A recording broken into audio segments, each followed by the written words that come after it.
día, chiquitos, ¿cómo estamos? Una mañana muy fresca este sábado 30 de mayo. Mamá, que hace frío afuera. Así que estoy bastante abrigadito. Bueno, hoy voy a realizar un teórico de física de una de las primeras unidades de física que tiene que ver con los vectores, cómo se operan, porque como ustedes bien saben, muchas de las magnitudes físicas que estudiamos son magnitudes vectoriales, por lo tanto dependen de un álgebra vectorial. Como para que tengan una idea de cuán distinto es el álgebra vectorial al álgebra común, a la aritmética común que hemos aprendido nosotros cuando éramos jóvenes, supongamos que yo realizo la siguiente operación en el pizarrón, ¿no? Yo digo 3,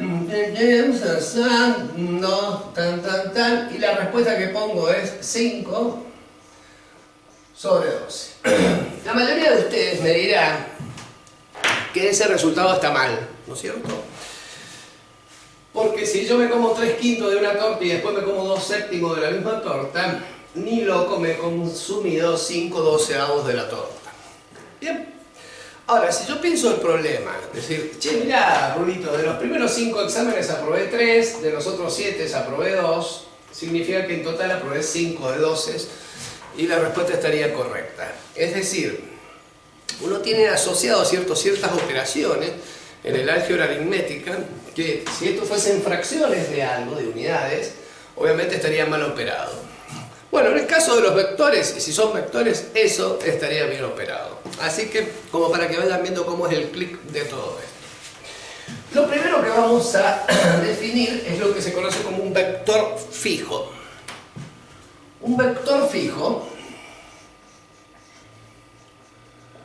es todo vector, chiquitos, todo vector. Recuerden que los vectores los simbolizamos como una flechita, ¿sí? Eso es un vector. En definitiva, si ustedes buscan en alguna enciclopedia y todo, dicen que es un segmento orientado, o sea, es una porción de recta orientada.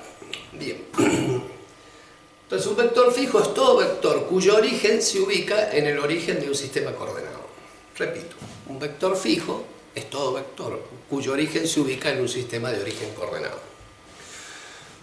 Yo voy a trabajar en el plano, que es el plano del pizarrón, o sea, vamos a hablar de vectores en 2 dimensiones. Si yo me imagino los ejes X e Y aquí, que son los ejes coordenados, este es el famoso eje X y este eje Y. Recuerden que este ángulo es de 90 grados, ¿bien? Y vamos a dibujar un pequeño vector que salga del origen de coordenadas. Vamos a suponer este vector en rojo, espero que se note bien, que lo vamos a simbolizar como una letra minúscula, supongamos el vector A. Bien.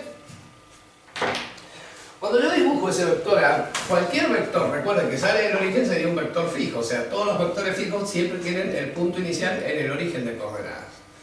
Entonces, este vector A terminaría, su extremo terminaría en ese puntito, ¿ven? Ese puntito le correspondería en unas coordenadas que son AX, la vamos a llamar, y AI. Es decir, que el vector A queda perfectamente definido con un par ordenado de números, AX y AI. Siempre la X, el primer número del par es la coordenada en X y la segunda en Y. Y estos reciben el nombre de componentes, AX y AI reciben el nombre de componentes rectangulares del vector.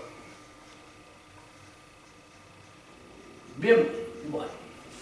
Pero resulta ser que ese vector forma con el ángulo con el eje del axe y eje medido en sentido anterior, forma un ángulo que le vamos a llamar θ. O sea, siempre el ángulo θ lo medimos en sentido antihorario, como se miden los ángulos en trigonometría. Entonces, si mi intención es calcular el módulo o la intensidad, módulo o intensidad del vector A, que se simboliza así, lo que tendría que hacer en ese pequeño triángulo rectángulo, ¿ven?, es aplicar el famoso teorema de Pitágoras. El teorema de Pitágoras, para los que no lo recuerden, decía que la hipotenusa al cuadrado era igual a la suma de los cuadrados de los catetos. En definitiva, yo tengo un triangulito acá donde uno de los catetos es AX, el otro es AI, y esto sería el módulo de A. Entonces, si aplico Pitágoras acá, me quedaría que la hipotenusa al cuadrado, es eso, es igual a la suma de los cuadrados de los catetos. Este cuadrado pasaría como raíz al otro lado.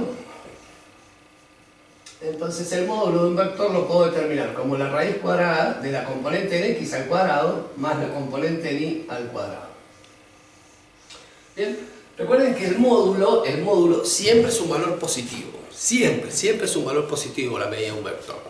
Lo que puede ser negativo, cero o positivo son sus componentes. O sea, estos valores pueden ser valores positivos, depende del cuadrante en que esté el vector, que ya lo vamos a analizar. Lo otro que nos pueden llegar a pedir es la dirección del vector. La dirección, que la vamos a simbolizar con el ángulo θ, o sea, es la dirección que forma la recta que sostiene el vector respecto del eje x. Si en ese mismo triangulito definimos la tangente de θ, recuerden que la tangente es el cateto opuesto sobre el cateto adyacente. Entonces la tangente de θ me va a quedar, el cateto opuesto al ángulo θ es ese, que vendría a ser AI. Y el cateto adyacente es este que está acá, que es AX. Por lo tanto, θ se calcula como el arco tangente de la componente en Y sobre la componente en X. Bien.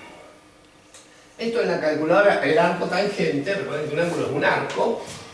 Arco tangente de la calculadora aparece como inversa tan o shift tan, se pone en las calculadoras. Bien, así entonces calculamos el módulo y la dirección. Dos fórmulas que son sumamente importantes en todo el desarrollo de la física. Ahora bien, hay que tener mucho cuidado, pero mucho cuidado con la dirección. Porque el japonés que hizo el software de las calculadoras no tuvo presente todo, o sea, él lo hizo más como para que nosotros trabajemos un poco con el coco. Entonces vamos a suponer, ya voy a borrarles esto, que cuando nosotros hacemos esta operación, arco tangente, vamos a llamar alfa. O sea, alfa va a ser el ángulo que nos da la calculadora. ¿Estamos de acuerdo? Ese es el que nos da la calculadora. Pero recuerden que nosotros queremos θ. Bien. Si el vector está en el primer cuadrante, o sea, como en el caso de recién que está en el primer cuadrante, este es el vector A y este es el primer cuadrante. Tanto la componente en X, ¿ven? Es un número positivo porque va hacia la derecha en Y la componente en Y también es un número positivo. Entonces en ese caso, cuando yo haga el arco tangente, o sea, recuerden que alfa lo voy a sacar siempre como arco tangente de la componente en Y sobre la componente en X. En este caso particular, el alfa que me dé la calculadora coincide con el θ que ando buscando. Bien, eso cuando está en el primer cuadrante. Si está en el segundo cuadrante, el vector acá, el AX, ¿ven? Apunta hacia la izquierda, o sea, el AX va a ser un número negativo y el AI, que apunta para arriba, va a ser un número positivo. Entonces, el japonés que hizo la calculadora, ya les dije, la calculadora me va a tirar este ángulo como menos alfa. O sea, una vez que yo haga arco tangente me va a salir menos 20, menos 30, menos 63, Pero yo necesito este. Ese es mi θ. Entonces, el θ lo que tengo que hacer es a ese ángulo negativo le sumo 180 para encontrar θ. Bien, eso es cuando estoy en el segundo cuadrante, recuerden. Si estoy en el tercer cuadrante, que estaría acá, ¿ven? Tanto la X va a ser negativa como la Y, que apunta para abajo, también va a ser negativa, o sea, los dos van a ser negativos. Y la calculadora me va a tirar ese angulito alfa. Pero yo necesito este. Entonces el θ que ando buscando es el alfa positivo que me da más 180. Realmente las calculadoras vienen programadas en función del coseno. Y me queda el último caso, que es cuando el vector esté en el cuarto cuadrante. Aquí. En ese caso el AX sería un número positivo y el AI sería un número negativo. La calculadora me vuelve a dar ese ángulo como menos alfa, pero yo necesito este, en el cuarto cuadrante. Entonces, el ángulo θ termina siendo el menos alfa más 360 grados, que es toda la vuelta.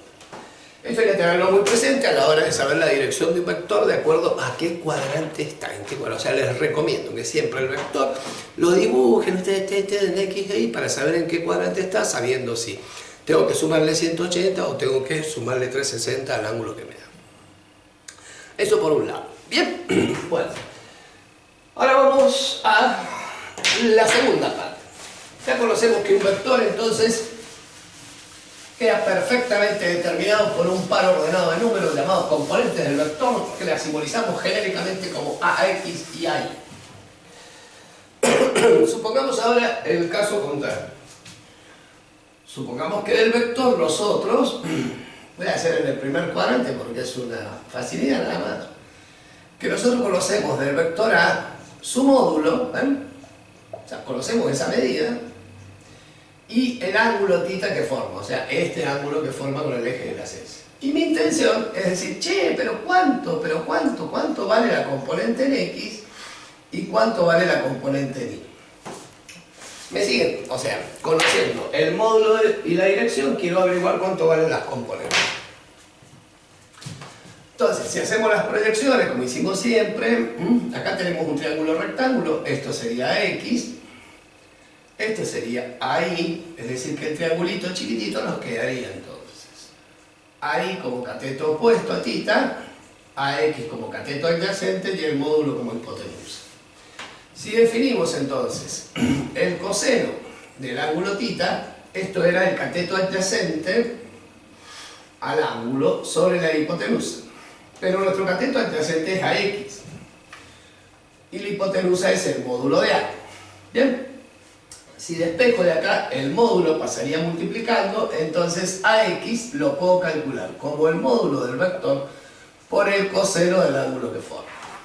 Si lo mismo defino el seno de θ, va a ser el cateto opuesto sobre la hipotenusa. Esto sería que el cateto opuesto es AY, ven que está del otro lado, sobre la hipotenusa que es A. Si paso esto multiplicando, ahí entonces me quedaría el módulo de A por el seno del ángulo que forma. Recuerden, por favor, que ese ángulo siempre es el que forma con el semieje positivo de las X medido en sentido antihorario. Porque acá está lleno de trampas. O sea, si me llegan a dar ese ángulo, a 90 le resto S y obtengo θ. Mi intención es encontrar el ángulo que forma con el semieje positivo de las X. Hasta ahí vamos bien. Bueno, ahora la pregunta del medio es, sí, muy bonito todo lo que vos decís para un vector fijo, pero ¿qué pasa si un vector me lo dan 2 puntos del plano? ¿Ah? ¿Qué hacemos con 2 puntos del plano? Bien, a esos vectores que no pasan por el origen, que dentro de todo están determinados por 2 puntos, supongamos que tenemos nuestros ejes X e Y, y me dan un punto A y un punto B, y yo quiero determinar ese vector que es AB. A ese vector le voy a llamar AB, o sea, es un vector cuyo origen es el punto A y cuyo extremo es el punto B. Y la flecha me indica la dirección, o sea, el vector AB, que va desde A hacia B, no es lo mismo que el BA. Puede valer lo mismo en medida, pero sus sentidos son contrarios. El punto A va a venir determinado por unos valores, AX, AY. El punto B va a venir determinado por un valor BX, BY. ¿Me explico? Bien, entonces, si yo hago un triangulito rectángulo ahí, ¿lo ven? Este pedacito de acá sería el BX menos el AX, y este de acá sería el BY menos el AY. Si aplico Pitágoras, entonces yo tendría que el módulo del vector AB no es otra cosa que la raíz cuadrada de BX menos AX elevado al cuadrado más BY menos AY elevado al cuadrado. Y las componentes, si quieren, las componentes del vector AB, eso es una flecha, sería que el vector AB entonces, sus componentes serían, voy a abrir un corchete ahí, BX menos AX, punto y coma, BY menos AY. Esas serían las componentes. Ya teniendo esos dos números, aplico lo de recién. Y la dirección para este ángulo, que sería para este vector, que sería ese, nuestro θ, lo hacemos como ya sabemos. Arco tangente, ¿no es cierto?, de la componente ni, que sería BI menos AI sobre BX menos AX. Bien, piojitos, ahí es cuando los vectores no pasan por el origen, como hallamos las componentes de esto. Bien, hasta acá va todo bárbaro, no sé cuántos minutos llevamos porque no quiero extenderme mucho. Lo que vamos a definir ahora es lo que se conoce como versor o vector unitario.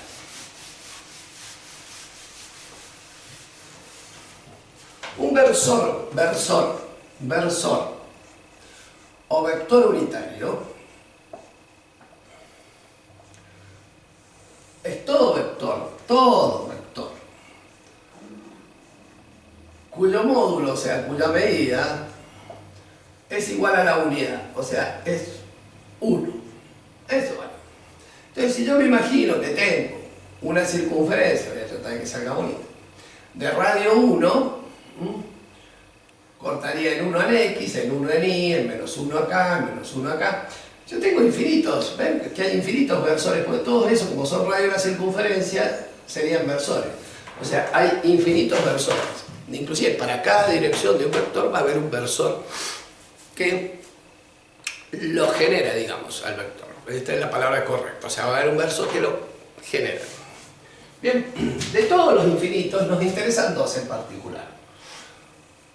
El versor que corta en el eje de las X, que estaría acá, ¿ven? Ese es el vector de acá, que sería el vector 1 en X, 0 en Y.